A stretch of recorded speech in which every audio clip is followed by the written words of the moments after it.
Korea Society's 2020 annual gala is especially meaningful as this year marks the 70th anniversary of the Korean War. We will always remember the history of pain that our two nations shared together and the sacrifices of countless men and women. 네, 한미 관계에 기여한 사람에게 주는 벤플리트 상을 받은 방탄소년단, 아주 원론적인 수준에서 소감을 말했는데 한국 전쟁에 참여한 중국군 희생을 무시한 것 아니냐, 이런 중국 일부 누리꾼의 불만이 제기되면서 논란이 이어져 왔죠. 미국도 이 문제에 가세했습니다.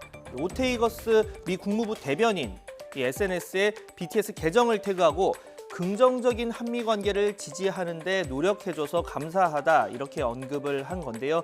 물론 이 발언도 원론적인 발언이긴 하지만 시점이 시점이니만큼 중국 측을 겨냥한 것 아니냐, 이런 해석도 나오고 있습니다. 이런 가운데 홍콩의 민주화 활동가 조슈아 웡 역시 BTS 사태 배후에는 중국 민족주의의 고조가 있다, 이렇게 SNS에 적기도 했습니다. 네, 지나친 민족주의라는 주요 외신들의 비판 속에 중국 측 입장도 초반보다는 온도차가 느껴집니다. 관영 매체 환구시보 처음 BTS 수상소감을 비판했던 기사는 삭제를 했고 대신 한국 누리꾼과 언론 반응을 실었는데요. 이 BTS는 잘못이 없다, 중국 팬은 필요 없다는 우리 누리꾼의 댓글을 그대로 옮겨온 좀 다소 자극적인 제목에서 지금은 한국 매체 중국 누리꾼 트집, 이 정도로 고친 상태입니다. 중국 외교 당국도 지나치다는 비판을 의식한 듯 앞서 조심스러운 반응을 보이기도 했죠. 직접 들어보시죠. 也注意到中国网民对此事的反应。我想说的是，以史为鉴，面向未来。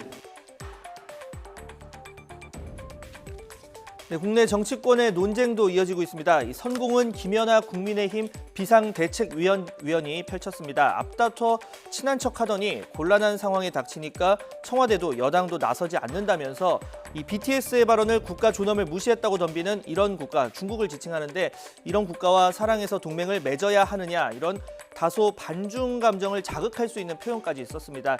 이에 더불어민주당 신동근 최고위원, 모르면 가만히 있으라며 이런 말을 했네요. 직접 들어보시죠. 정부가 나서서 더 갈등을 키워야 한다고 주장하고 싶은 것입니까?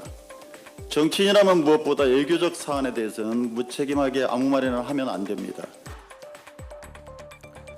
네, 다만 여기서 또 논란이 불거졌습니다. 이 식민지배에 겪은 경험이 있는 동북아시아 국가 특성상 이 민족 감수성이 앞서는 경우가 많다면서 신 의원이 한 말인데 이걸 그대로 전하면요, 이 대중적으로 이름 알려진 이들의 발언이 그 나라의 민족적 자부심 그리고 역사의 상처를 건드리면서 이 큰 사회적 문제로 비화하곤 했다. 이번 BTS 말고도 앞선 여러 사례가 있었다.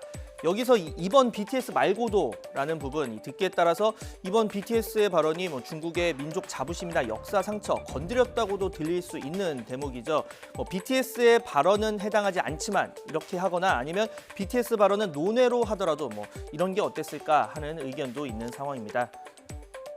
네, 이런 지적이 이어지자 신 최고위원 SNS를 통해서 재차 반박을 했는데요. 이 BTS 발언에 대해서 가치 판단을 전혀 언급한 것이 없다면서 이 BTS는 친미 그리고 신동근은 친중이라는 억지 구도를 만들려는 나쁜 의도라고 이 부분을 제목으로 쓴 언론사 행태를 지적하기도 했습니다.